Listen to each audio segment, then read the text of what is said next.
আল্লাহর দরবারে তিনি দুই হাত তুলে আল্লাহর দরবারে ফরিয়াদ করলেন, আল্লাহ, এই হয়তো আমাদের দুনিয়ার বুকে শেষ দেখা, দুনিয়ার বুকটা হয়তো আমাদের শেষ দেখা। কারণ আবু জেহেল 1000 সৈন্য নিয়ে এসেছে আর আমরা মাত্র 313 জন। আল্লাহ, তুমি যদি আমাদেরকে হারিয়ে দাও, তুমি যদি আমাদেরকে আজকে পরাজিত করো, তাহলে কিন্তু তোমার দ্বীন আর দুনিয়ার বুকে থাকবে না, তোমার ইসলাম আর দুনিয়ার বুকে টিকে থাকবে না, তোমার নাম নেবার মতো মানুষ আর কেউ থাকবে না। আল্লাহ বললেন, আমার মাহবুব মুহাম্মদ, আমি তোমাকে বলি, আমি আল্লাহ আসমান থেকে 70,000 ফারিস্তা অশ্বরোহী যারা ঘোড়ার উপরে চড়ে চড়ে কাফেরদের মোকাবেলা করবে। চিল্লে বলেন সুবহানাল্লাহ। এটা ছিল শুধুমাত্র এই কারণে সাহাবায়ে কেরামদের ভিতরে ছিল ঈমান, সাহাবায়ে কেরামদের ভিতরে ছিল ঈমানি কুওয়াত, ঈমানি ক্ষমতা। ঈমানি ক্ষমতা এমন একটা ক্ষমতা যার কানেকশন থাকে আল্লাহর সাথে, আল্লাহই তার জন্য যথেষ্ট হয়ে যায়। চিল্লে বলেন সুবহানাল্লাহ। سيدنا ونبينا ومولانا محمدا صلى الله عليه وسلم عبده ورسوله الذي أرسله الله تعالى بالحق بشيرا ونذيرا وداعيا إلى الله بإذنه وسراجا وقمرا منيرا. فقد قال الله تعالى في كلام المجيد والفرقان الحميد: إن الله وملائكته يصلون على النبي يا أيها الذين آمنوا صلوا عليه وسلموا تسليما. اللهم صل على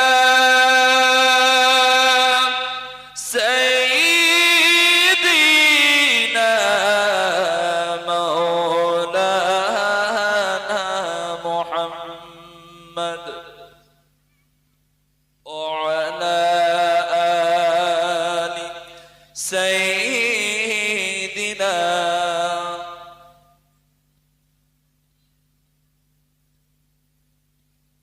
यासिन तोहा तुम्हार लक़ब जानी, यासिन तोहा तुम्हार लक़ब जानी, नम मोहम्मद मोर पे मेरज धानी, नम मोहम्मद मोर पे मेरज धानी. अल्लाहुम्मा सल्ली अला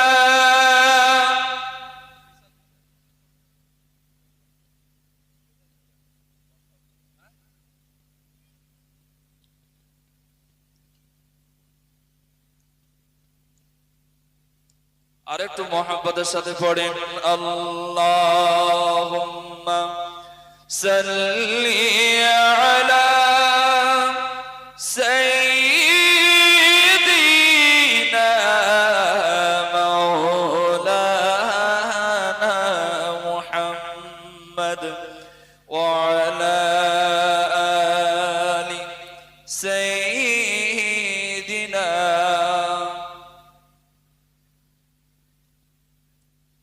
একটু কালেমার জিকির করেন, লা ইলাহা ইল্লাল্লাহ, লা ইলাহা ইল্লাল্লাহ,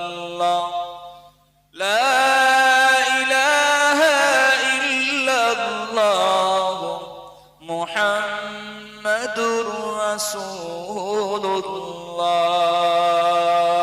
মুসা নবী কালিমুল্লাহ মুসা নবী কালিমুল্লাহ ঈসা নবী রূহুল্লাহ ইব্রাহিম নবী খলিলুল্লাহ মুহাম্মদ রাসূলুল্লাহ লা ইলাহা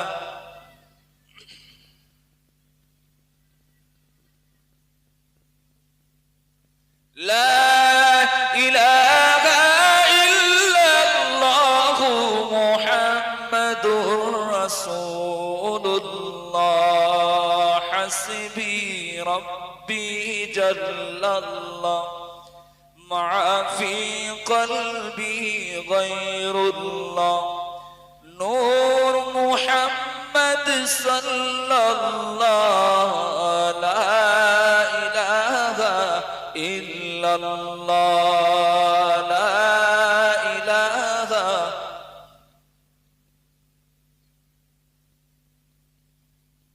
লা ইলাহা ইল্লাল্লাহ মুহাম্মাদুর রাসূলুল্লাহ সাল্লাল্লাহু আলাইহি ওয়াসাল্লাম।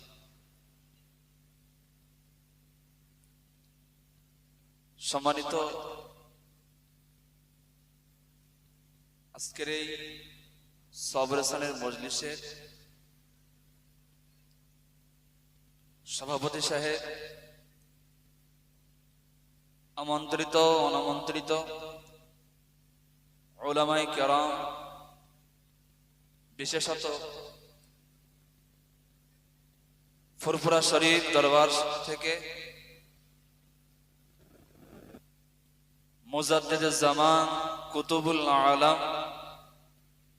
দাদাবীর আবু বকর সিদ্দিক রহমাতুল্লাহ আলাইহির সুযোগ্য সাহেবজাদা পীর আল্লামা ইব্রাহিম সিদ্দিকী সাহেব, সামনে উপবিষ্ট এলাকার দিনদার আল্লাহওয়ালা ভাই বাবাজিদের কাছে আমি সালাম বিনোদন করছি। আসসালামু আলাইকুম ওয়া রাহমাতুল্লাহ।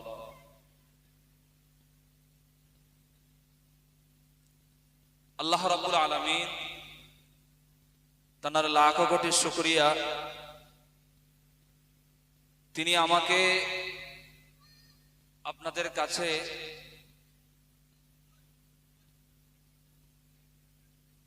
কিছুক্ষণের জন্য খিদমত করার সুযোগ করে দিয়েছেন।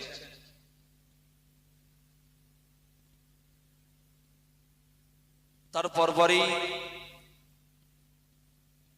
দরুদ ও সালাম প্রেরণ করি রাসূলের রওজা মুবারকে, যিনি দুনিয়াতে না আসলে এই পৃথিবীর কুল কায়নাত তথা সমগ্র পৃথিবী কিছুই হতো না।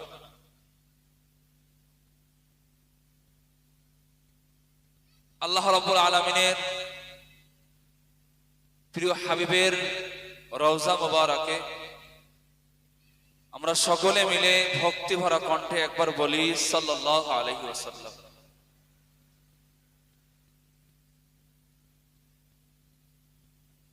আপনারা সবাই ভালো আছেন তো? ঠান্ডা একটু কম আসে না আপনাদের এলাকায়? আমাদের ওইদিকে একটু ঠান্ডা বেশি। বসিরহাটের ওই সাইডটাই ঠান্ডা প্রতি বছর একটু বেশিই থাকে। যাই হোক, আল্লাহ রাব্বুল আলামিন আমাকে সুস্থ হালাতে রেখেছেন এবং সাথে সাথে আপনাদের কাছে আমি নিয়াত করছি কোরআন ও হাদিসের আলোকে দুই একটি কথা অধমের থেকে আল্লাহ রাব্বুল আলামিন যেন উচ্চারিত করে নেন এবং রবের কাছে প্রার্থনা এটাই, আমরা যা শুনবো যা বলবো সবটাই যেন আমাদের আমল করার মতন তৌফিক আল্লাহ দেন। সবাই বলেন সচরাচর এইরকম মজলিস গুলোতে মুরব্বী মানুষদেরকে দেখতে পাওয়া যায়, তাই না? কারণ দুনিয়ার বুকে আর তাদের কোনো শখ শান্তি থাকে না, তারা এসে এই জায়গায় ভিড় করে। আর যাদের গায়ের রক্ত গরম যুবক, তারা কিন্তু এরকম জায়গায় বসে, সবসময় খেলাধুলা করতে ব্যস্ত থাকে, অন্য আনন্দ ফুর্তি করতে ব্যস্ত থাকে। আমি মজলিসটাকে সৌন্দর্য করার জন্য আমার মাইকের আওয়াজ যতদূর পৌঁছাচ্ছে সকল যুবক ভাই, বাবাজি ও ভাইদের কাছে আমি করজোরে নিবেদন করছি, আপনারা মজলিসটাকে বরকত মনে করে সৌন্দর্য মণ্ডিত করেন। আমার ভাইরা, আমরা হলাম পৃথিবীর বুকে সর্বশ্রেষ্ঠ জাতি, তাই না? পৃথিবীর বুকে আল্লাহ রাব্বুল আলামিন অনেক জাতি, অনেক প্রাণী, অনেক পক্ষীকুল সৃষ্টি করেছেন, কিন্তু আল্লাহ রাব্বুল আলামিন আমাদেরকে মানুষ করে সৃষ্টি করেছেন এবং আমাদের শ্রেষ্ঠ জাতি হিসাবে বানিয়েছেন। সুবহানাল্লাহ। শ্রেষ্ঠ জাতি হয়ে আমাদের রব আমাদের প্রতি আরো একটু বেশি খুশি হয়ে মুসলমান ঘরে জন্মগ্রহণ করার সুযোগ দিয়েছেন। সুবহানাল্লাহ।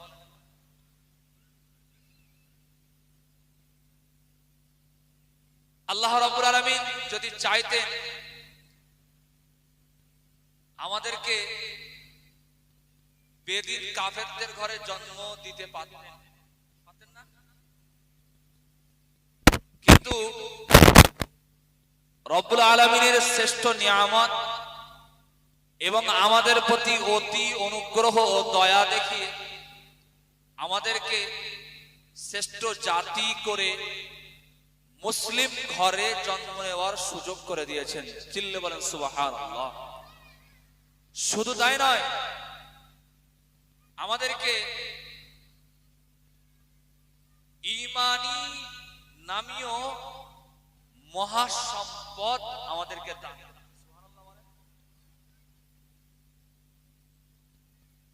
ঈমান এই বিষয়টা এমন একটা গুরুত্বপূর্ণ বিষয়, ঈমানি সম্পদ এমন একটা গুরুত্বপূর্ণ সম্পদ যে কলবের ভিতরে আছে, সেই কলবটাই নিজেই গর্বিত। জোরে বলেন সুবহানাল্লাহ। দেখেন, একজন কাফেরের অন্তরে ঈমান নামীয় মহামূল্যবান সম্পদ আছে? জোরে বলেন। তাহলে ওদের কলবটা হলো পচা, একেবারে জীর্ণ শীর্ণ। যে বাড়িটা মানুষ বাস করে না, পোকামাকড়, ভাঙাচুরো ঘর যাকে আমরা বলি, ওই রকম ঘর বাড়ির মতো, যেখানে সাপ বিচ্ছু পোকামাকড় বাস করে।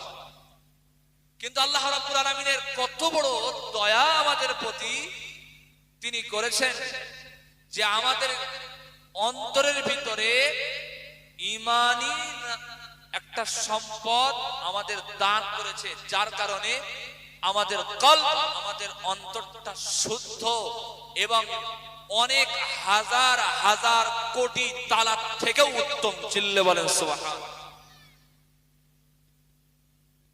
আমার কথাটা বলা কি হলো নাকি? হ্যাঁ, আপনারা আমার কথা বলছেন তো? সুতরাং শ্রেষ্ঠ নিয়ামত ঈমান। আচ্ছা, আপনাদের কাছে যদি আমি প্রশ্ন করি, ঈমান নামীয় সম্পদটা কেন এত মূল্যবান? এই সম্পদটা কেন এত মূল্যবান? পৃথিবীর ভিতরে আল্লাহ রাব্বুল আলামিন এই জমিনের নিচে রেখেছেন স্বর্ণ, সোনা, রূপা, এরপরে তৈল পদার্থ, খনিজ দ্রব্য রাখেন।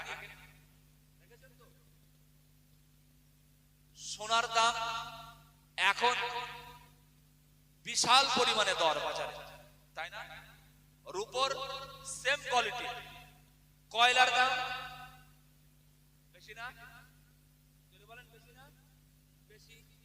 তেলের দাম, ডিজেল, পেট্রোল, গ্যাস দাম বেশি না বেশি? আল্লাহ রাব্বুল আলামিন পৃথিবীর ভিতরে এত সম্পদ রেখেছেন, বিশেষ করে মানুষের জীবিকা নির্বাহ করার জন্য, জীবন চালানোর জন্য পেট নামীয় মেশিনটাকে সর্বদাই সচল রাখার জন্য আমাদের জন্য আল্লাহ রাব্বুল আলামিন কত খাদ্যদ্রব্য বানিয়েছেন, তাই না? আমার কথাটা বোঝেন। দেখেন, আপনাদের মতন মানুষকে পেয়ে আমি অনেক সৌভাগ্যবান। মুরব্বীদের সাথে কথা বলা আমার অত্যন্ত পছন্দনীয়। তারপরে যুবক ভাইদের সাথে আমার কথা বলা হয়, ওটা স্বাভাবিক। কিন্তু বৃদ্ধ বয়সে কিছু কিছু বিষয়ের মূল্যায়ন আপনাদের করার প্রয়োজন আছে, আছে না? সুতরাং আমি এই জন্যই আপনাদেরকে একটা প্রশ্ন রূপে আজকের বক্তৃতা, আজকের বক্তব্য, ওয়াজ আপনাদের কাছে করব। আপনারা রাজি আছেন ইনশাআল্লাহ? জোরে বলেন, রাজি আছেন ইনশাআল্লাহ?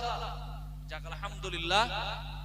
আমার কথা হলো, ঈমান এত মূল্যবান সম্পদ কেন? ঈমান এত মূল্যবান সম্পদ কেন? পরস্পর আমি আপনাদেরকে বোঝাই।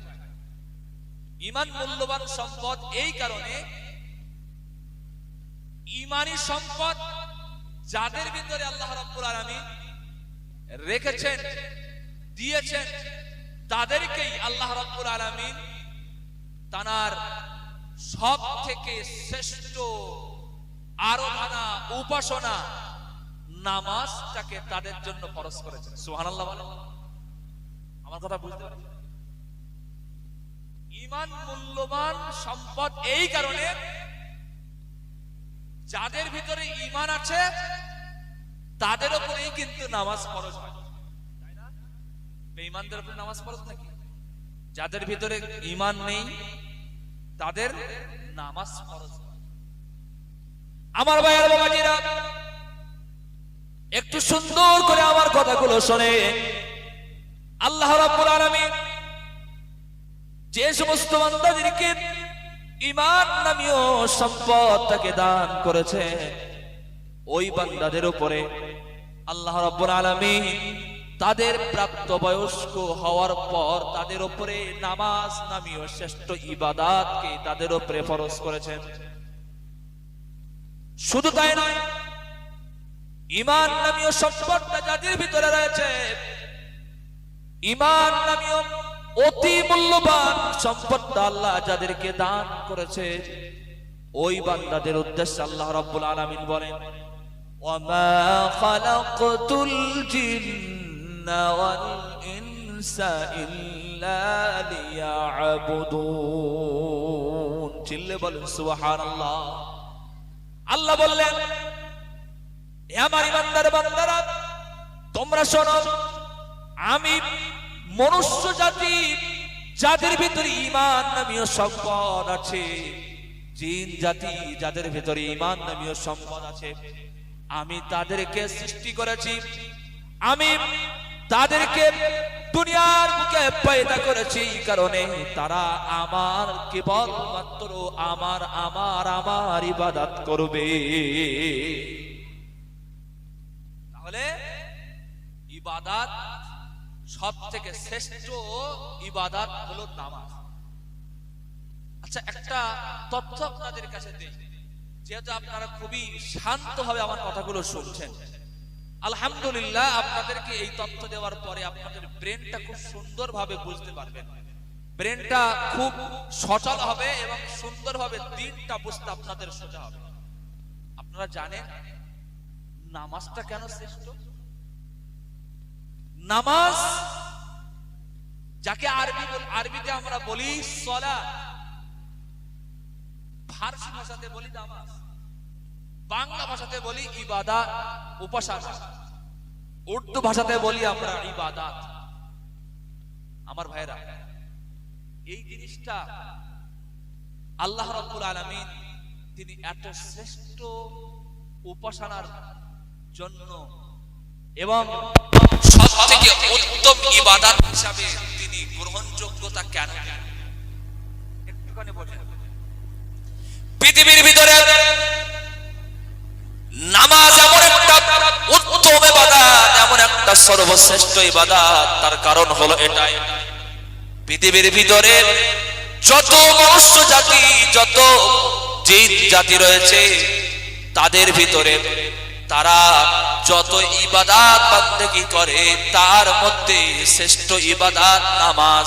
তার কারণ হলো এটাই, আল্লাহ রাব্বুল আলামিনের দরবারে বান্দা যখন ইবাদত করার জন্য, সালাত আদায় করার জন্য, নামাজ আদায় করার জন্য দাঁড়িয়ে যায়, তাকবীরে তাহরিমা যখন বাদে, আল্লাহু আকবার বলে বান্দা তারপরে সানা পড়ে, যে সানার ভিতরে আল্লাহ রাব্বুল আলামিনের প্রশংসায় ভরপুর করে রেখেছেন। চিল্লে বলেন সুবহানাল্লাহ। প্রশংসায় ভরপুর সানা পড়ার পরে বান্দা আল্লাহর সর্বশ্রেষ্ঠ ইবাদত নামাজ আদায় করার সময় বান্দা সূরাতুল ফাতিহার 7টি আয়াত যখন তেলাওয়াত করে, তখন পরস্পর আল্লাহ জবাব দিয়ে থাকেন। জোরে বলেন সুবহানাল্লাহ। বান্দা যখন বলে আলহামদুলিল্লাহি রাব্বিল আলামিন, সুবহানাল্লাহ, বান্দা বলে সমস্ত প্রশংসা রব্বুল আলামিনের জন্য, যিনি গোটা দুনিয়ার রব, গোটা দুনিয়ার সৃষ্টিকর্তা, তার জন্য সর্বশ্রেষ্ঠ প্রশংসা। বান্দা যখন বলে এই কথা ইবাদত নামাজ আদায় করার সময়, বান্দাকে আল্লাহ বলে, হে আমার ফেরেশতারা তোমরা শোনো, আমার এই বান্দা সূরাতুল ফাতিহার প্রথম অংশটা পড়েছে, সূরাতুল ফাতিহার প্রথম অংশটা পড়ে বান্দা আমাকে জানান দিচ্ছে, আল্লাহ তোমার জন্য সমগ্র প্রশংসা। আল্লাহ বলেন হামিদানি আবদি, আমার বান্দা আমাকে প্রশংসা করেছে। জিল্লে বলেন সুবহানাল্লাহ। দেখেন কথা একটা জায়গায় ছেড়েছি, মনে রাখবেন কিন্তু ঈমান এটা মূল্যবান সম্পদ। কেন? তার থেকে একটা শাখা আপনাদেরকে বলছি, শ্রেষ্ঠ ইবাদত হলো নামাজ, তাই না? তার কারণ হলো এটাই, বান্দা রবের দরবারে দাঁড়িয়ে রবকে এমন প্রশংসা করে, রবের কাছে এমন চাওয়া পাওয়া তার থাকে, আল্লাহ বলে বান্দা তুমি আমার কাছে যা চাইছো আমি তোমার সব দিয়ে দিলাম। চিল্লে বলেন সুবহানাল্লাহ। আমার ভাইয়েরা বাবাজিরা, নামাজ শ্রেষ্ঠ ইবাদত হওয়ার আরেকটা কারণ বলি, আল্লাহ রাসূল জানিয়েছে নামাজটা হলো শ্রেষ্ঠ ইবাদত। তার কারণ হলো এটাই, আমি মুহাম্মাদুর রাসূলুল্লাহ সাল্লাল্লাহু আলাইহি ওয়াসাল্লাম আমি তোমাদেরকে জানিয়ে দিলাম, আমাকে আল্লাহ রাব্বুল আলামিন সিদরাতুল মুনতাহাতে নিয়ে মিরাজ করিয়েছিল, তাই না? করিয়েছিল তো নাকি? সিদরাতুল মুনতাহায় আল্লাহর সাথে আমি সাক্ষাৎ করেছিলাম, আল্লাহ রাব্বুল আলামিন আমার মিরাজ করেছিল, ঊর্ধ্বগমন আমার হয়েছিল, আমি আল্লাহর সাথে সশরীরে দেখা করেছিলাম, সশরীরে আমি আল্লাহর সাথে কথা বলেছিলাম। আমার ভাইয়েরা, রাসূল বলছে বান্দা যখন নামাজ পড়ে, বান্দার জন্য নামাজটা আমি মুহাম্মাদুর রাসূলুল্লাহর ঊর্ধ্বগমন মেরাজ করার মতন। চিল্লে বলেন সুবহানাল্লাহ। বান্দা নামাজ পড়ে, ওটাই হলো বান্দার জন্য আল্লাহর সাথে সাক্ষাৎ। চিল্লে বলেন সুবহানাল্লাহ। ওই জন্যই তো নামাজটা শেষ, তাই না? হ্যাঁ, কষ্ট হচ্ছে না তো? বুঝতে কষ্ট হচ্ছে না তো? ভালো করে শোনেন, আল্লাহ রাব্বুল আলামিন আমাদেরকে যে ঈমান নামীয় সম্পদটা দান করেছেন, এটা মূল্যবান এত কেন? এত মূল্যবান কেন? খুব ভালো করে মনোযোগ দেবেন। আল্লাহ রাব্বুল আলামিন ঈমানটাকে এত মূল্যবান করেছেন, তার কারণ হলো যার ভিতরে আমল, যার ভিতরে ঈমান নাই, তার প্রত্যেকটা কাজ বেকার। যার ভিতরে আমল, ঈমান নাই, তার প্রত্যেকটা কাজ বেকার। ঈমান যার ভিতরে রয়েছে, তার সমস্ত কাজকর্ম, তার সর্বদিকের সমস্ত কাজ, সমস্ত কথাবার্তা, সব কিছু আল্লাহর দরবারে ইবাদতের মতন সওয়াব হয়। চিল্লে বলেন সুবহানাল্লাহ। বান্দার ভিতরে যদি ঈমান থাকে, তার সমস্ত কর্ম, কথা, ব্যবহার, আচরণ প্রত্যেকটা আল্লাহর দরবারে ইবাদত হিসেবে গণ্য হয় এবং তার জন্য বান্দা সওয়াব পায়। কিন্তু মনে রাখেন, আল্লাহ রাব্বুল আলামিনের জীবনের ভিতরে ঈমান নামীয় সম্পদ নাই। ওই বান্দা যত দান করুক না কেন, ওই বান্দা যত সাদকা করুক না কেন, ওই বান্দা যত হজ করুক না কেন, ওই বান্দা যত যাকাত দিক না কেন, ওই বান্দা যত নামাজ পড়ুক না কেন, ওই বান্দার কোনো আমল আল্লাহর দরবারে গ্রান্টেড হবে না, কারণ তার ভিতরে ঈমান নামীয় মহামূল্যবান সম্পদ না, তাই না? তার ভিতরে একটা মূল্যবান জিনিস মাইনাস, সব বেকার, তাই না? আল্লাহ বললেন, ওয়ামান ইয়াকফুর বিল ঈমানি ফাকাদ হাবিতা আমালুহু। চিল্লে বলেন আল্লাহু আকবার। আর জোরে বলেন আল্লাহু আকবার। আল্লাহ রাব্বুল আলামিন বললেন, যে বান্দা তার ভিতরে কুফরি নামীয় জিনিসটা থাকবে, ঈমান নামীয় সম্পদটাকে মাইনাস করবে, ওই বান্দার সব আমল আল্লাহ রাব্বুল আলামিন ধ্বংস করে দেন। আমার ভাইয়েরা, ছোট্ট কয়েকটা উদাহরণের মাধ্যমে আপনাদেরকে বোঝানোর চেষ্টা করি, আপনারা খুব সহজেই বুঝে যাবেন। একটা মোবাইল, তার ভিতরে যদি সিম না থাকে, মোবাইলটা অচল। সিম না থাকলে মোবাইলটা অচল, তাই তো নাকি? এটা সহজ উদাহরণ। ঠিক তেমনই ভাবে একটা মানুষের ভিতরে ঈমান নামীয় সম্পদ যদি না থাকে রে ভাই, ওই বান্দার সমস্ত কাজ কর্ম সব বেহুদা, বেকার হয়ে যাবে, সব বেকার হয়ে যাবে। কারণ মনে রাখবেন, আল্লাহ ঈমানটাকে এমন বড় সম্পদ বানিয়েছে, ওই ঈমান নামীয় সম্পদ যাদের ভিতরে আছে, আল্লাহ তাদেরকে জান্নাতুল ফিরদাউসের মেহমান বানাবেন। চিল্লে বলেন সুবহানাল্লাহ। আল্লাহ রাব্বুল আলামিন বলেন, ইন্নাল্লাযীনা আমানু ওয়া আমিলুস সালিহাতি কানাত লাহুম জান্নাতুল ফিরদাউসি নুজুলা। চিল্লে বলেন সুবহানাল্লাহ। আর জোরে বলেন সুবহানাল্লাহ।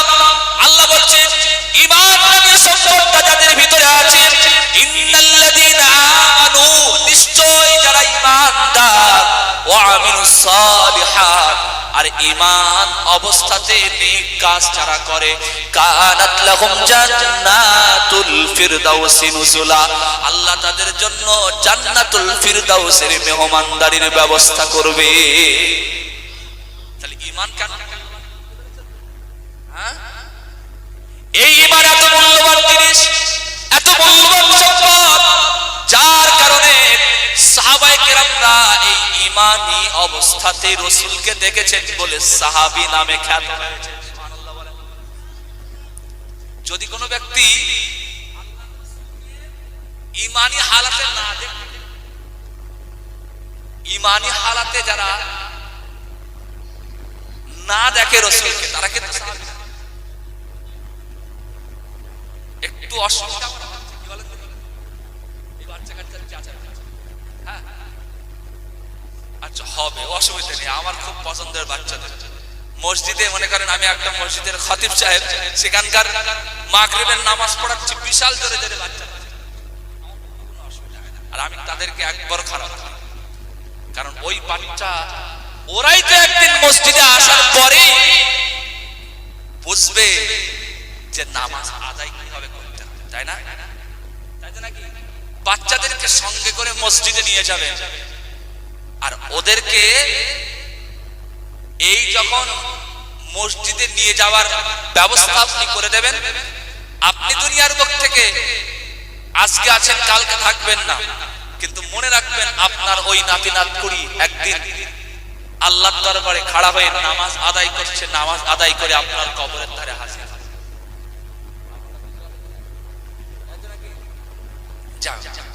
আল্লাহ রাব্বুল আলামিন আমাদের সকলকে কবুল করেন, সবাই বলেন আমিন। সাহাবায়ে কেরামরা সাহাবী হয়েছেন ঈমান নামীয় সম্পদটাকে অন্তরের ভিতরে জোগাড় করে রাসূলকে দেখেছেন নজরে, তারপরে সাহাবী। কারণ সাহাবী হতে গেলে কাফের অবস্থাতে রাসূলকে দেখলে সাহাবী হয় না। আমার কথা বুঝতে পেরেছেন? কথা,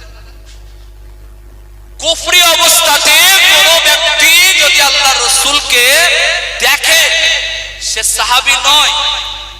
ঈমানি হালাতে আল্লাহর রাসূলকে দেখলে আর ঈমানি হালাতে মরলে তবে সেই সাহাবী। এখন শুনেন, সাহাবায়ে কেরামরা এই ঈমান নামীয় সম্পদটা যখন গ্রহণ করলেন, কালেমা তাইয়্যিবা লা ইলাহা ইল্লাল্লাহ মুহাম্মাদুর রাসূলুল্লাহ যখন পাঠ করে নিলেন, তখন তানাদের ভিতরে এমন জজবা আল্লাহ তৈরি করে দিয়েছিলেন, কাফেরদের মোকাবেলা করতে একাই যথেষ্ট ছিল। চিল্লে বলেন, এটা চিল্লে বলেন না সুবহানাল্লাহ। আমি উদাহরণ দিচ্ছি আপনাদেরকে, আগে থিওরি আপনাদেরকে শুনিয়ে দাও, তাই না?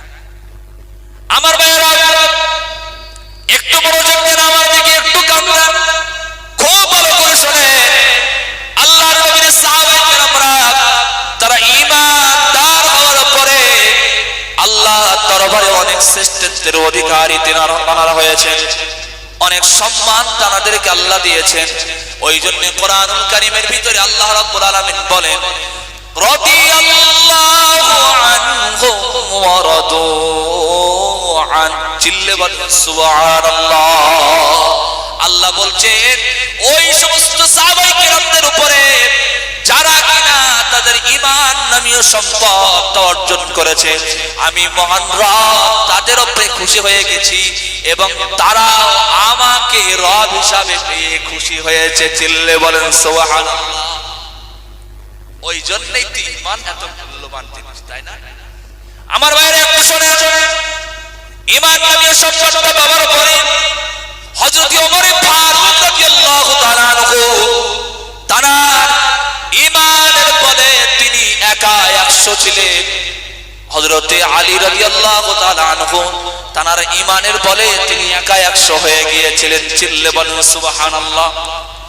হযরত উসমান গনি রাদিয়াল্লাহু তাআলা আনহু তিনি ঈমান নামীয় সম্পদের কারণে তিনি একাই অনেকগুলো মানুষের মোকাবেলা করতে সক্ষম হয়েছেন।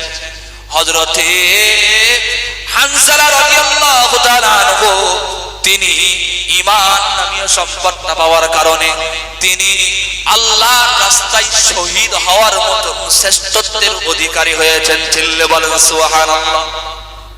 ঈমান নামীয় সম্পদ এত মূল্যবান এই কারণে, একটুখানি আপনাদের প্র্যাকটিক্যাল আপনাদের একটা উদাহরণ দিয়ে আমি বোঝাই।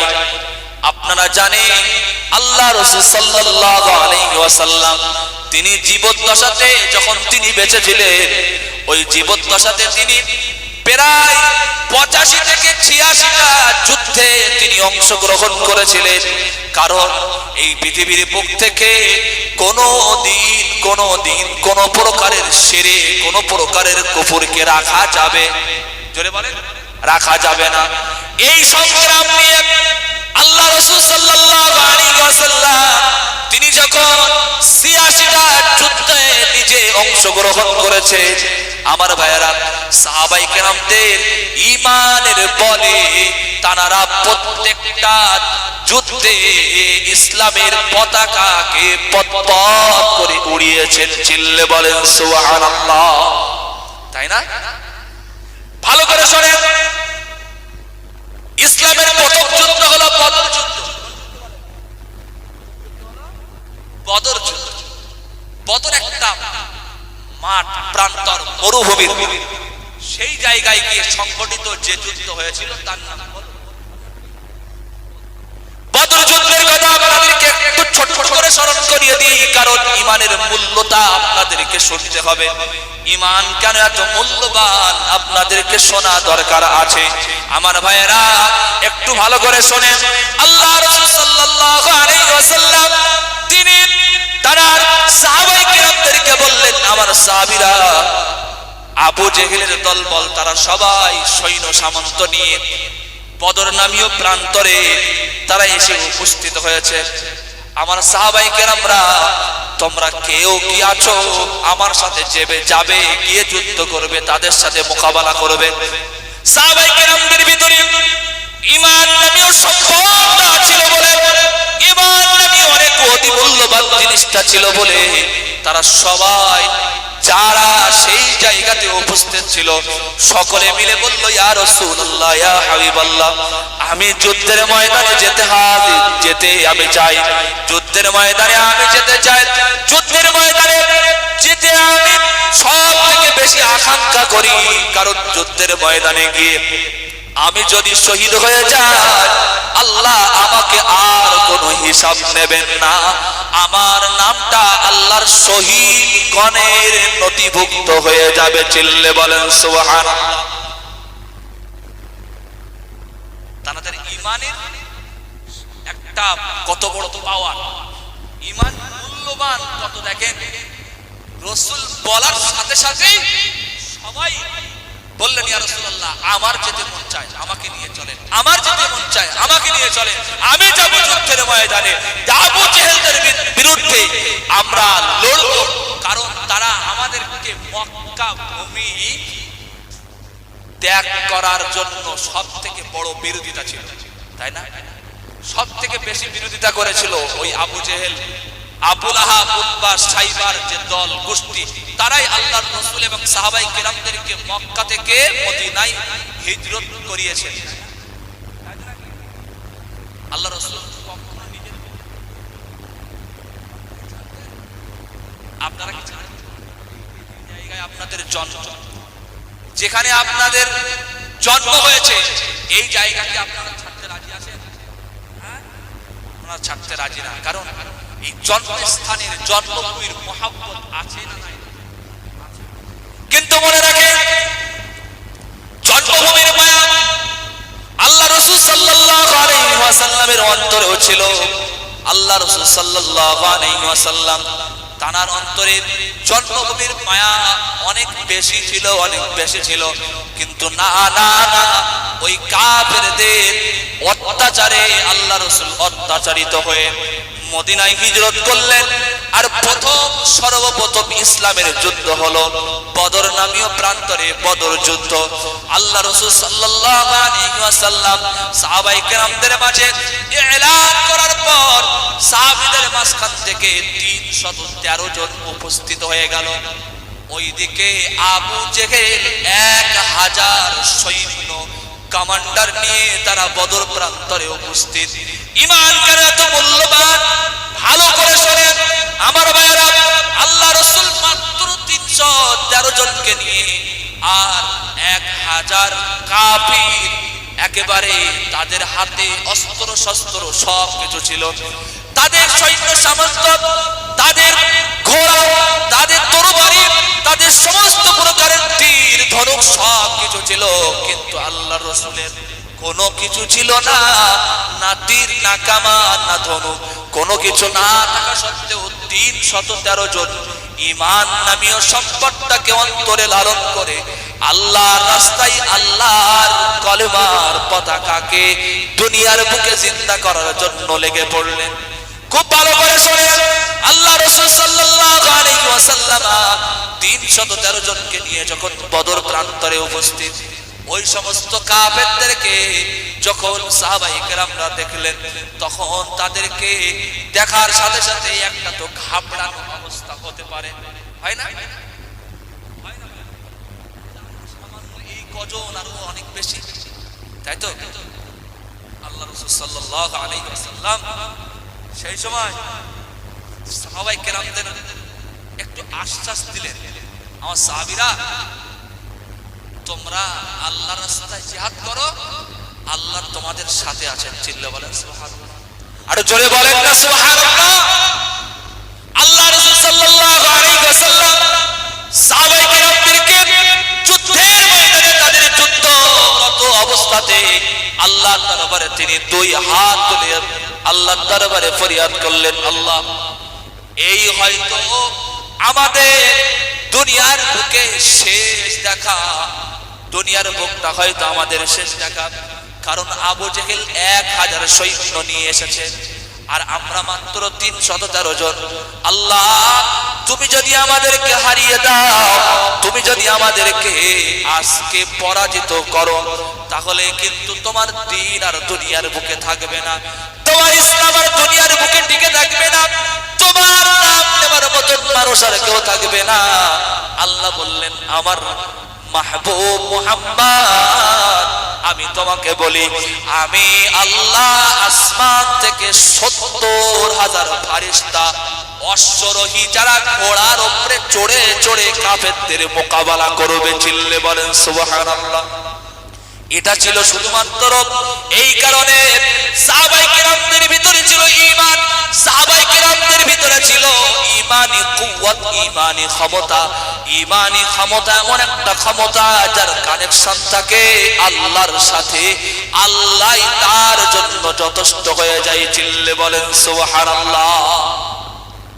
ঈমান এই জন্যই মূল্যবান। ঈমান যদি আপনার থাকে, রহমত বরকত আল্লাহ দেবেন না দেবেন না? চিল্লে বলেন, জোরে বলেন, দেবেন না দেবেন না? অবশ্যই দেবেন। ঈমান নামীয় সম্পদটা ছিল বলে আল্লাহর নবীর সাহাবী হযরত খুবাইব রাদিয়াল্লাহু তাআলা আনহু, রাসূলের একজন বিশিষ্ট সাহাবী, নাম কি বললাম? খুবাইব। কি নাম বললাম? খুবাইব রাদিয়াল্লাহু তাআলা। আল্লাহর নবীর এই সাহাবীটা ঈমানি সম্পদ থাকার কারণে কোনদিন কাফেরদের মিষ্ট মিষ্ট কথাই ঈমান থেকে পিছু পা হয়নি। চিল্লে বলেন সুবহানাল্লাহ, জোরে বলেন না সুবহানাল্লাহ, নারে তাকবীর। আমার ভাইরা ভালো করে শুনেন, হযরত খুবাইব রাদিয়াল্লাহু তাআলা আনহু, মক্কার কাফেররা খুবাইব রাদিয়াল্লাহু তাআলা আনহুকে খুবই কৌশলে বন্দী করে ফেললেন।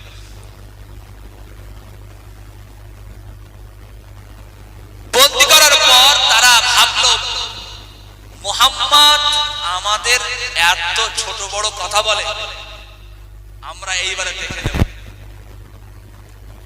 খুবাইবকে আমরা দুনিয়ার মুখ থেকে হত্যা করে দেব।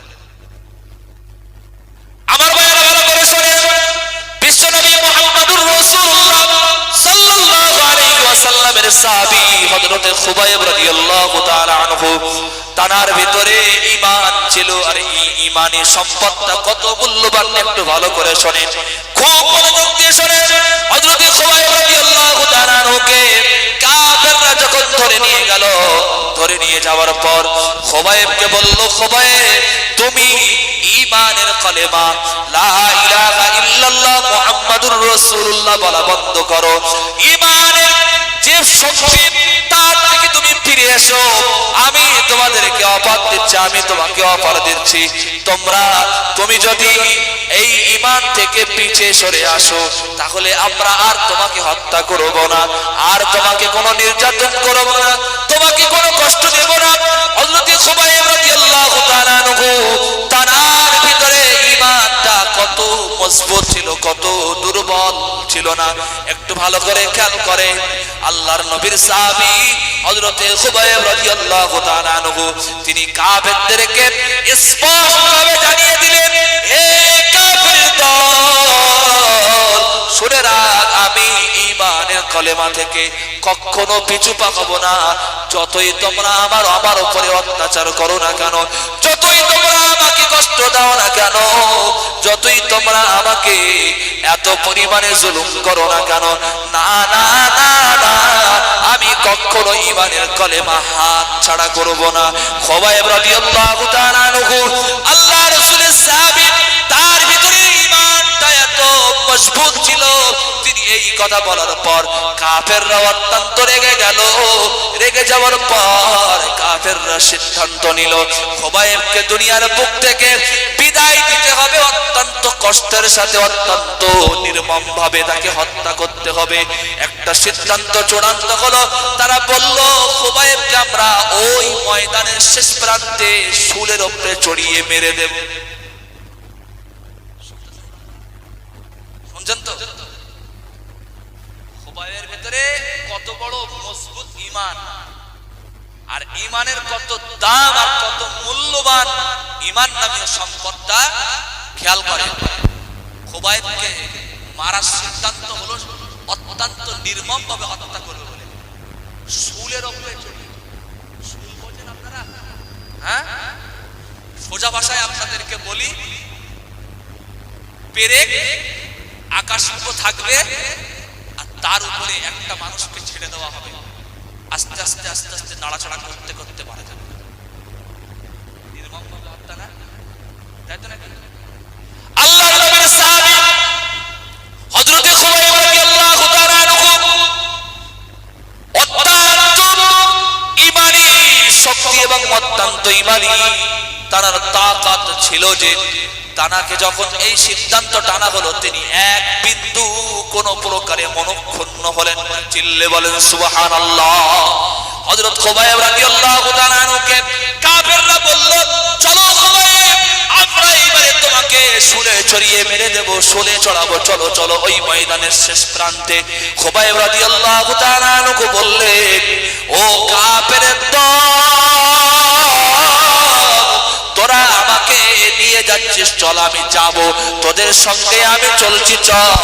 আমি ঈমানী অবস্থাতে তোদের মতন কাফেরদের কাছে মাথা নত না করে মরতে রাজি। চিল্লে বলেন সুবহানাল্লাহ। খুবাইব রাদিয়াল্লাহু তাআলা আনহু আস্তে আস্তে ওই শুলের কাছে তিনি চলে আসলেন। শুলের কাছে আসার পর কাফেরদের কাছে একটা আবদার করলেন, হে আমার কাফের ভাইয়েরা, আমি তোমাদের কাছে একটা আবদার করি, আমি খুবাইব শেষবারের মতো একটু আমি 2 রাকাত নামাজ আদায় করতে চাই। চিল্লে বলেন সুবহানাল্লাহ। 2 রাকাত নামাজ আদায় করব। 2 রাকাত নামাজ আদায় করার জন্য আমাকে একটু সুযোগ করে দেওয়া হোক, আমার ওযুর পানির ব্যবস্থা করে দেওয়া হোক। খুবাইব রাদিয়াল্লাহু তাআলা আনহুর জন্য কাফেররা ওযুর পানি এনে দিল এবং খুবাইব রাদিয়াল্লাহু তাআলা আনহু ওযু করলেন। ওযু তার বানানো শেষ, এইবারে তিনি নামাজ আদায় করবেন। নামাজ আদায় করার সময় তিনি তাকবীরে তাহরিমা বেঁধে আল্লাহর সাথে যেন খুবই একটা আন্তরিক ভাবে তিনি জুড়ে গিয়েছেন। চিল্লে বলেন সুবহানাল্লাহ। নামাজে দাঁড়িয়েছেন প্রথম রাকাত, প্রথম রাকাতে তিনি একটু বেশি বড় করে সূরা পড়লেন। সূরা ফাতিহার পরে বড় একটা সূরা ধরলেন।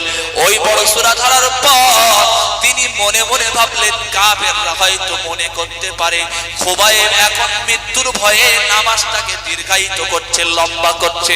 না না না না, আমি খোবাইব, আমি কাফেরদের হাতে শহীদ হতে এক বিন্দু আমার ভয় নাই। চিল্লে বলেন সুবহানাল্লাহ। খোবাইব রাদিয়াল্লাহু তাআলা আনহু এইবারে দ্বিতীয় রাকাতে খুবই ছোট্ট একটা সূরা মিলিয়ে তিনি নামাজটা শেষ করে আল্লাহর কাছে বন্ধ হয়ে গেলেন। ছোট্ট করে আল্লাহর কাছে দোয়া করলেন, আল্লাহ আমি তোমার কাছে চাই আমাকে কাফেররা এক্ষুনি মেরে দেবে। আল্লাহ এই শেষ বিদায়ের সময় আমার সালামটুকু রাসূলের রওজা মুবারাকে পৌঁছে দিও। চিল্লে বলেন সুবহানাল্লাহ। আল্লাহর কাছে দোয়া করলেন, আল্লাহ এই সমস্ত কাফেরদেরকে আপনি সব চিহ্নিত করে রাখেন, এই সমস্ত কাফেরদেরকে আপনি ছাড়বেন না।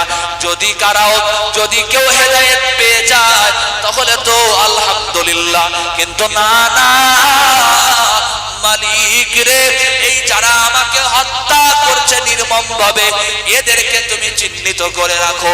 আল্লাহর নবীর সাহাবী খোবাইব রাদিয়াল্লাহু তাআলা আনহু তিনি এই দোয়া সেরে এইবারে তিনি শুলের দিকে চড়ে যাবেন বলে প্রস্তুতি নিচ্ছেন। কাফেররা খোবাইব রাদিয়াল্লাহু তাআলা আনহুকে শুলের দিকে চড়ানোর জন্য প্রস্তুতি করলো। করার পর খোবাইব রাদিয়াল্লাহু তাআলা আনহুকে কাফেররা বলল, খোবাইব এখনো সময় আছে, আমরা তোমাকে এখনো সময় দিচ্ছি।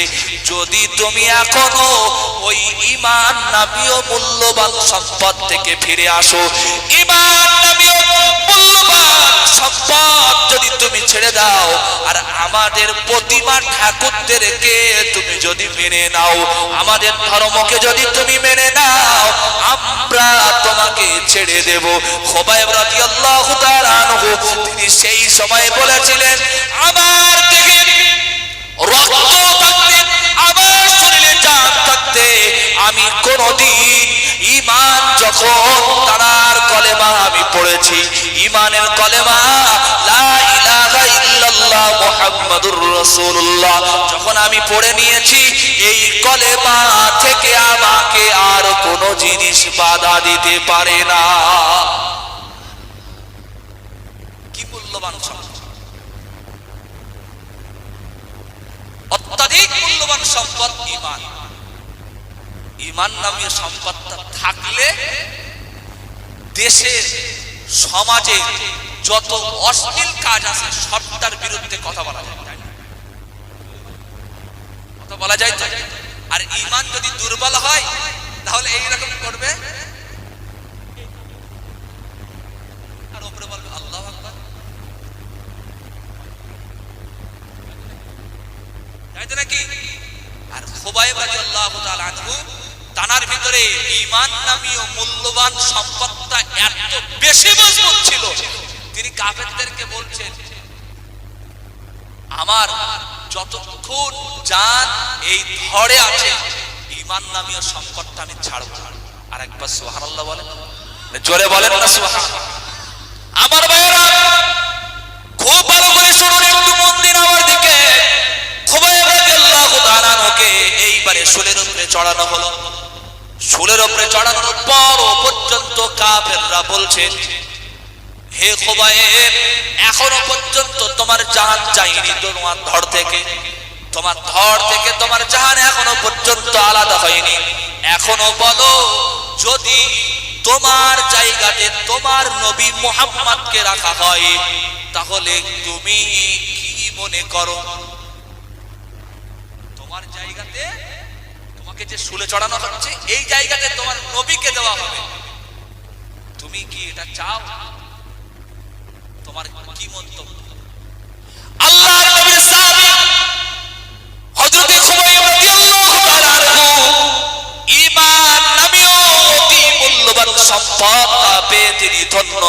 তিনি বলছেন, হে কাফের দল, মনে রাখ আমাকে কেন, আমার নবীকে যদি এই জায়গাতে তোরা এনে শুলে চড়াস, মনে রাখ আমি খোবায়েব আমার দেখে এক ফোঁটা রক্ত থাকতে আমি কোনদিন এটা মেনে নিতে পারি না।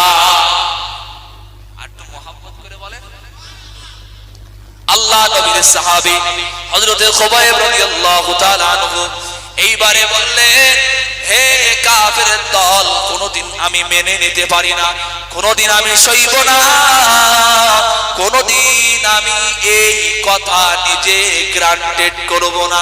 আমার ভাইয়েরা ভালো করে শোনেন, তারপরে খোবায়েব রাদিয়াল্লাহু তাআলা আনহুকে শুলে অত্যন্ত নির্মমভাবে তাকে শুলে চড়ানো হলো। তিনি অত্যন্ত কষ্টক্লান্ত অবস্থাতে এই কথাটা শোনার সাথে সাথে খোবায়েব রাদিয়াল্লাহু তাআলা আনহু তিনি কষ্টের মধ্যে অনেকক্ষণ ধরে মুখের ভিতরে তিনি একটা থুতু পাকাচ্ছিলেন। কারণ কষ্ট হলে দেখবেন মুখে থুতু আসে, তাই না?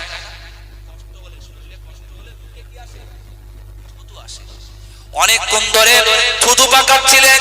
ওই কথা শোনার পর যে কাফেররা ওই নবীকে যদি শুলে চড়ায় তো খোবায়েবের মন্তব্য কি? এই কথা যখন খোবায়েবের সামনে বলল, তখন কাফেরদেরকে লক্ষ্য করে খোবায়েব রাদিয়াল্লাহু তাআলা আনহু নিজের মুখের ভিতরে অনেকক্ষণ ধরে তৈরি করা থুতুগুলো কাফেরদের দিকে নিক্ষেপ করলেন। চিল্লে বলেন সুবহানাল্লাহ। আমি আপনাদেরকে বোঝাতে সক্ষম হয়েছি ঈমান কত মূল্যবান জিনিস। ঈমান নামীয় মূল্যবান জিনিসটা যদি আপনার কাছে থাকে, শুলে চড়ানো তো দূরের কথা, ফাঁসির কাস্টে ঝুলতেও আমাদের দ্বিধাবোধ, জোরে বলেন, ফাঁসির কাস্টে ঝুলতেও আমাদের দ্বিধাবোধ হবে না। যদি আমার গর্দানও চলে যায় তবুও আমি ঈমানের কলেমা, ঈমানী শক্তি থেকে আমি কখনো পিছুপা হব না। ঈমান এত বড় শক্তি। আমার ভাইয়েরা, আমরা একটু ছোট্ট করে আবার একটু ফিরে আসি। আল্লাহ রাব্বুল আলামিন তিনি কোরআনুল কারীমের ভিতরে বলেছেন, ইন্নাল্লাযীনা আমানু ওয়া আমিলুস সালিহাত কানাত লাহুম জান্নাতুল ফিরদাউসি নুজুলা। একটু চিল্লে বলেন সুবহানাল্লাহ। আল্লাহ বলছেন, আমার বান্দারা তোমরা শোনো, আমি রব তোমাদেরকে জানিয়ে দিলাম যে সমস্ত ব্যক্তিদের ভিতরে, যে সমস্ত মানুষের ভিতরে, যে সমস্ত জিনদের ভিতরে ঈমান নামীয় সম্পদ থাকবে, আর ঈমান নামীয় মূল্যবান সম্পদের সাথে সাথে নেক কাজগুলো যদি কোনো বান্দা, কোনো ইনসান, কোনো জিন যদি করে, তাহলে মনে রাখবে ওই বান্দাকে আল্লাহর সর্বশ্রেষ্ঠ জান্নাত, জান্নাতুল ফিরদাউসের মেহমান আল্লাহ তাকে বানাবে। এইবারে বলে ঈমান মূল্যবান সম্পদ, তাই না? জান্নাতুল ফিরদাউস আল্লাহ কটা জান্নাত তৈরি করেছেন?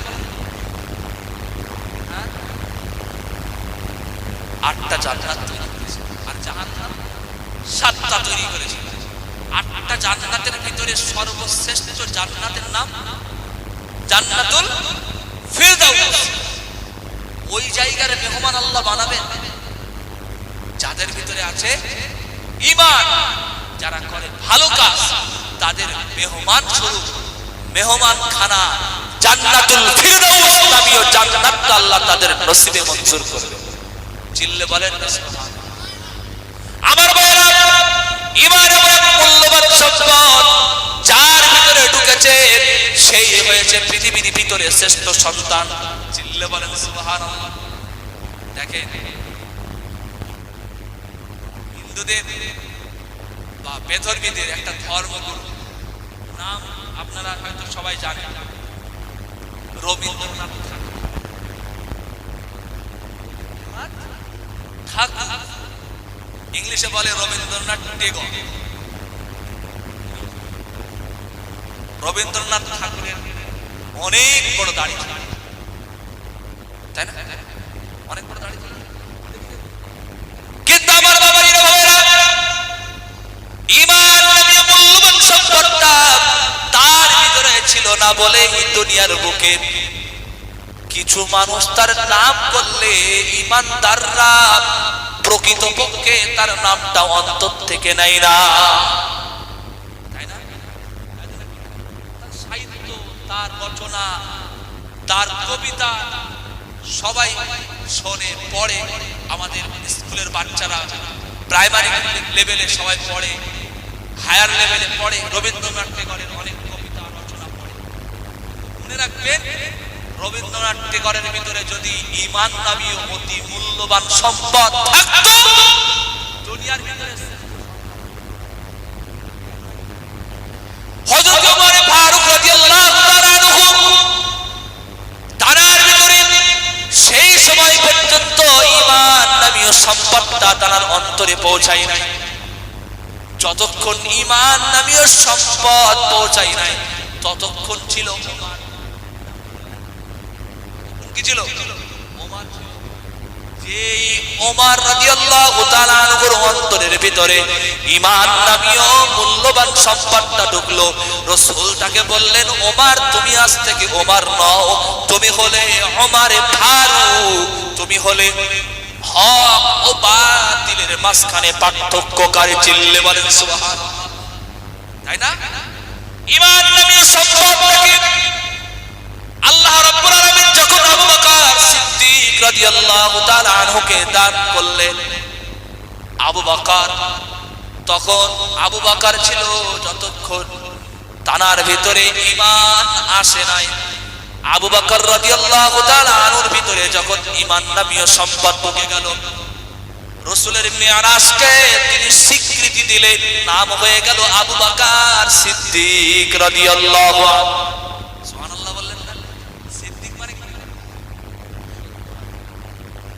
দেখেন, ঈমান এমন একটা সম্পদ, এমন একটা মূল্যবান সম্পদ, যেমন উদাহরণ সহ একটা বলি আপনাদের। ঈমানের শ্রেষ্ঠতার উদাহরণ হলো এমন, যারা ঈমানের ছোঁয়া পায় তারা শ্রেষ্ঠ, যারা ঈমানের ভিতরে আসে তারাও শ্রেষ্ঠ, যারা ঈমানের দাওয়াত প্রচার করে তারাও শ্রেষ্ঠ, যারা ঈমানী অবস্থাতে মারা যায় তারাও শ্রেষ্ঠ। জোরে বলেন সুবহানাল্লাহ। উদাহরণ শুনেন, যেমন একটা কাঠ, এই কাঠ, এই কাঠটার কোনো তাই না? কাঠ, তাই তো নাকি? এত টাকা মূল্য দেবে, কিন্তু এই কাঠটা কোরআনের সংস্পর্শে রেহেল কাঠ যদি হয়, ওর মূল্য বাড়ে। জোরে বলে। আবার আরেকটুখানি আপনি ভালো করে বোঝেন, কোরআনের একেবারে সংস্পর্শে থাকে কোরআনের একটা কাপড়। ওই কাপড়টা এমনি কাপড় ছিল, যখন কোরআনের সংস্পর্শে গেল তখন, জোরে বলেন না? ঠিক তেমনি ভাবে ঈমান নামী সম্পদটাকে যে গ্রহণ করেছে, যার পাশ দিয়ে ঈমানের দাওয়াত পৌঁছেছে, ওই মানুষটা পৃথিবীর বুকেও শ্রেষ্ঠ হয়েছে, আখিরাতেও শ্রেষ্ঠ হবে। জোরে বলেন সুবহানাল্লাহ।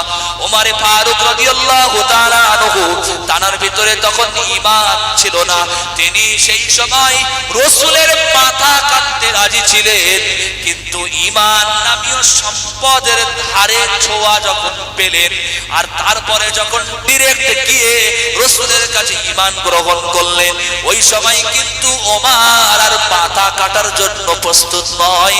এখন ওমর নিজের মাথাটা রাসূলের দরবারে দিতে রাজি। কার জন্য? ঈমানের জন্য। কার জন্য বলে? আল্লাহ রাসূল সাল্লাল্লাহু আলাইহি ওয়াসাল্লামের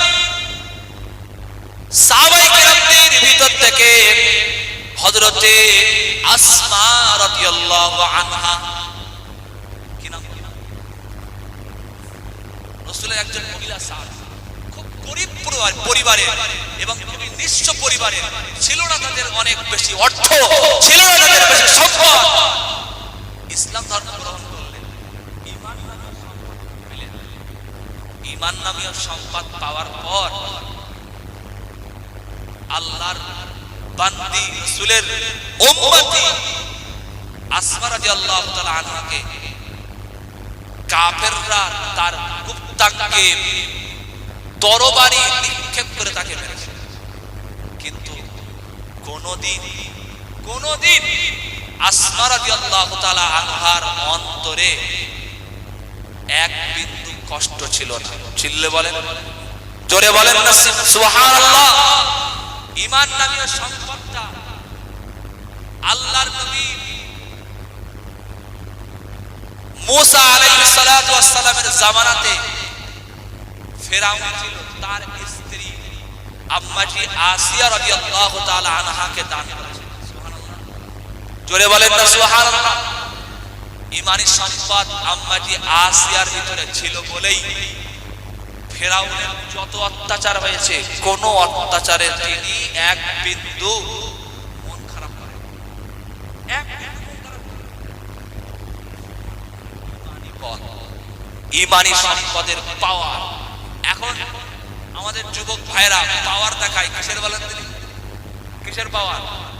মোটরসাইকেলের ভুম ভুম বিশাল চলে যাচ্ছে, এই পাওয়ার যুবকরা দেখায় না? দেখায় না? হ্যাঁ, বড় একজন রাইডার ওই পাওয়ার দেখায়, তাই তো?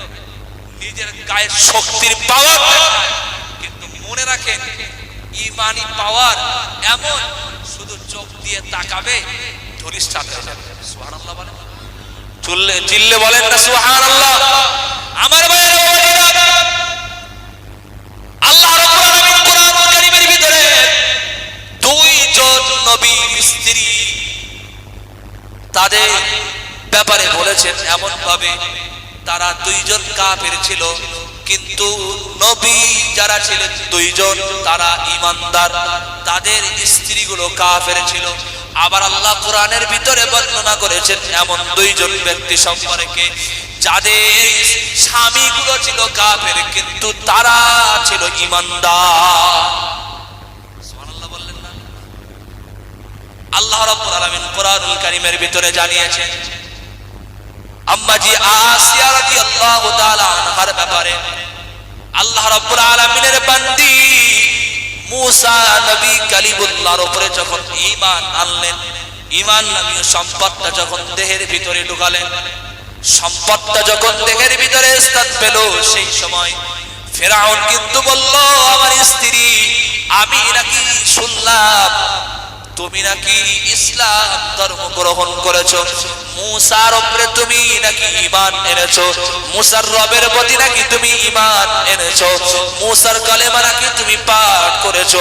আম্মা আসিয়া রাদিয়াল্লাহু তাআলা আনহা সেই সময় বলেছিলেন, আমার স্বামী তুমি শুনবে কি? এক্ষুনি শোনো। সবাই আমার সাথে পড়েন, লা ইলাহা ইল্লাল্লাহু মুসা কালিমুল্লাহ। আপনি শুনেছেন আর আমি বলছি আপনার সামনে, তাই না? ঈমানের পাওয়ার শুনে, ঈমানের কত শক্তি শুধু শোনে। ফেরাউন বলল, তোমার এত বড় ঔদ্ধত্য হয়ে গেল, আনা রাব্বুকুমুল আ'লা, আমি হলাম এই সাম্রাজ্যের মালিক, আমার কথা শেষ সিদ্ধান্ত হবে, শেষ ফয়সালা হবে, আমি যা বলবো তাই হবে।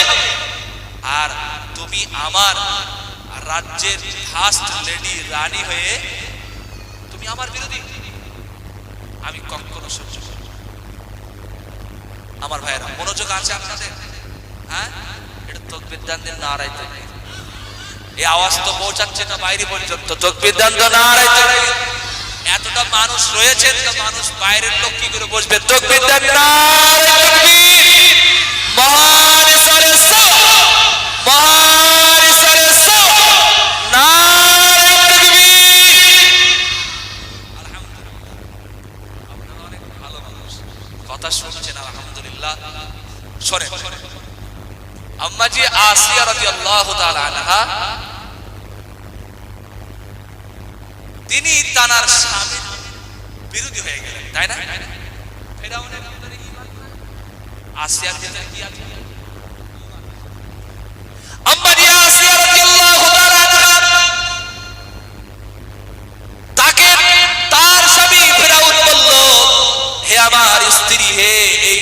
রানী, আমি তোমাকে না কত ভালোবাসি, আমি তোমাকে কত কিছু দেই, তুমি যা আমার কাছে আবদার করেছো তাই তুমি পেয়েছো। এতদিন তোমার কত সম্মান ছিল, এত সম্মান থেকেও তুমি কেন আমার বিরোধী হয়ে গেলে? আমাদের সংসারে পরিবারে কোনো অশান্তি কিন্তু নাই, কিন্তু না না না আসিয়া, তুমি যদি আমার বিরোধী হও, তুমি যদি আমার বিরোধী ঈমানি কলেমা পড়ে থাকো, আমি ফেরাউন কিন্তু তোমার এগেইনস্টে আমি বিশাল একটা বড় সিদ্ধান্ত নিতে পারি। বড় একটা সিদ্ধান্ত কিন্তু আমি নিতে পারি তুমি যখন আমার বিরোধী। আমার ভাইরা, আমি একেবারে শেষ পর্যায়ে চলে এসেছি, আপনাদেরকে বোঝাচ্ছি ঈমান নামীয় সম্পদ। আম্মাজি আসিয়া রাদিয়াল্লাহু তাআলা আনহার ভিতরে যখন ঢুকলো, তখন তিনি কোনো তাওয়াক্কা করলেন না, তিনি ফেরাউনকে ডাইরেক্ট বলে দিলেন, ডাইরেক্ট একেবারে হিট করলেন, বললেন আমার স্বামী, আমাদের সংসারে কোনো অশান্তি নাই ভালো, আমাদের পরিবারে কোনো অশান্তি নাই ভালো, আমাদের সম্মানের ক্ষেত্রে কোনো অশান্তি নাই ভালো, কোনো অসুবিধা নাই, তবে আমি যে ঈমানের কালেমা পড়েছি, আমি মূসা রবের প্রতি যা ঈমান এনেছি, ওই ঈমান আমি কখনো ছেড়ে দিতে পারি না। ফেরাউন সেই সময় বলে উঠল, আমার সাম্রাজ্যের রানী আসিয়া, আমি তোমাকে বলে দিলাম, শোনো, এইবারে না একটু বাড়াবাড়ি হয়ে যাচ্ছে। জাল্লাদ যে কিনা ফাঁসির কাস্তে ঝুলাতে পারে, গর্দান উড়াতে পারে, মাথা থেকে মস্তক আলাদা করে দিতে পারে, তাকে ডাকলো। ফেরাউন বলল, জাল্লাদ এইদিকে এসো, তোমার করাতটা নিয়ে এসো, আমি এখনি আসিয়ার ব্যাপারে বড় সড়ো একটা সিদ্ধান্ত নিচ্ছি, আসিয়াকে দুনিয়ার মুখে আর রাখবো না। আম্মাজি আসিয়া মুস্কি হাসি দিয়ে বললেন, আমার স্বামী, আপনি আমার এগেইনস্টে, আমার বিরুদ্ধে যা কিছু করবেন, আমি অবনত মস্তকে সেটা মেনে নিতে পারি, কারণ আমার নাকের ভিতরে আমি জানো জান্নাতের সুঘ্রাণ পাচ্ছি। একটু চিল্লে বলেন সুবহানাল্লাহ। জাল্লাদ রেডি হয়ে গেল কোরআন নিয়ে, মাথা থেকে মস্তক আলাদা করে দেবে, দুই ভাগ করে দেবে। আম্মাজি আসিয়াকে ডেকে বলল, হে আসিয়া, এসো, এক্ষুনি জাল্লাদের সামনে হাজির হও। তুমি জাল্লাদের সামনে হাজির হও। আম্মাজি আসিয়া কোন রকম তিনি বিলম্ব করলেন না, দেরি করলেন না, সঙ্গে সঙ্গে চলে আসলেন, কোন প্রকারের প্রস্তুতি ছাড়াই তিনি চলে আসলেন, কারণ এটা হলো ঈমানি শক্তির ফল। আমি আপনাদের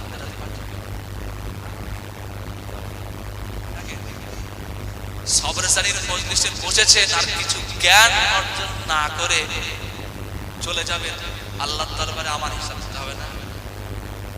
হবে না? হবে না? হ্যাঁ, আল্লাহ আমাকে যতটুকু ইলম দান করেছেন, এই অধম অবস্থাতে আপনাদেরকে যতটুকু শোনাতে পারছি, যা কিছু বলছি, এটা কিন্তু কোরআন ও হাদিসের ভিতরেই আছে। আমি একটা বাইরের কথা বলেছি, জোরে বলেন, বলেছি একটাও? সুতরাং আমাকে আল্লাহর দরবারে হিসাব দিতে হবে, এই ভয় আমার ভিতরে আছে। ভাই, আপনারা যাই বলেন, আমি আপনাদেরকে কোরআন ও হাদিস থেকে যা কিছু শোনাচ্ছি, একটু মনোযোগ দিয়ে শোনেন। বাচ্চা কাচ্চারা যা করছে করুক, ওদের কাজ ওদের করতে দেন, কারণ ওদের বয়স এখন, তাই না? ওরা যদি আপনাদের মতন বয়স পেত, তো সেই সময় নায়ক যারা বলা যেত, এই কথা বলছিস কেন, তাই না? এরকম কিছু বলা যেত না তো, কিন্তু এখন এটা বলা যাবে না, ওরা এখন বাচ্চা, ওদেরকে কিছু বলে।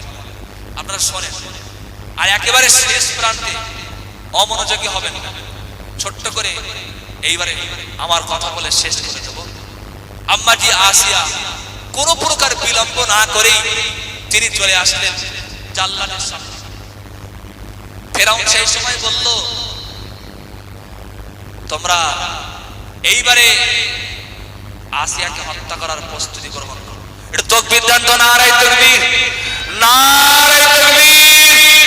মুজাদ্দিদে জামান দাদা হুজুর পীর কেবলা রাহমাতুল্লাহ আলাইহির সুযোগ্য সাহেবজাদা পীর আল্লামা ইব্রাহিম সিদ্দিকী সাহেব, পীর আল্লামা ইব্রাহিম সিদ্দিকী সাহেব, নারায়ে তাকবীর। সিলসিলায়ে হক পুরপুরা শরীফ, সিলসিলায়ে হক পুরপুরা শরীফ, মুজাদ্দিদে জামান দাদা পীর আবু বকর সিদ্দিক রাহমাতুল্লাহ আলাইহির সুযোগ্য পুত্র, নারায়ে তাকবীর।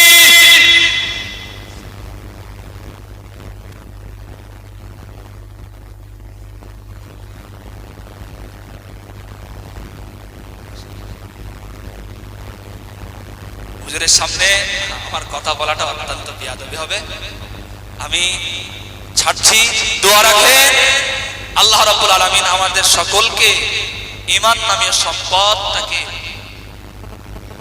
তা হায়াত জিন্দেগীর শেষ পর্যন্ত রেখে দেন। সবাই বলেন আমিন, আরো জোরে বলেন আমিন, নারায়ে তাকবীর। একটু মুহাম্মদের সাথে দরুদ শরীফ পড়েন, আল্লাহুম্মা সাল্লি আলা।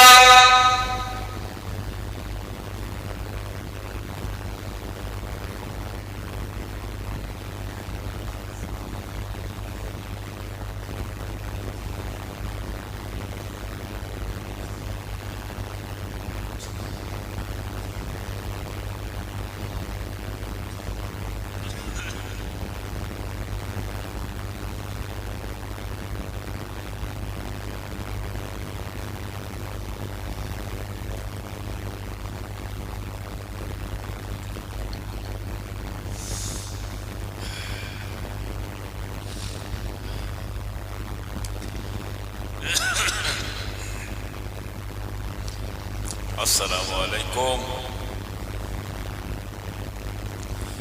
যে সব বাউজিরা ভাইয়েরা দোস্তরা রাস্তায় ঘাটে আশেপাশে ঘোরাঘুরি করছেন, ভালায় মেহরবানি করে দয়া করে জলসার মাহফিলে চলে আসেন।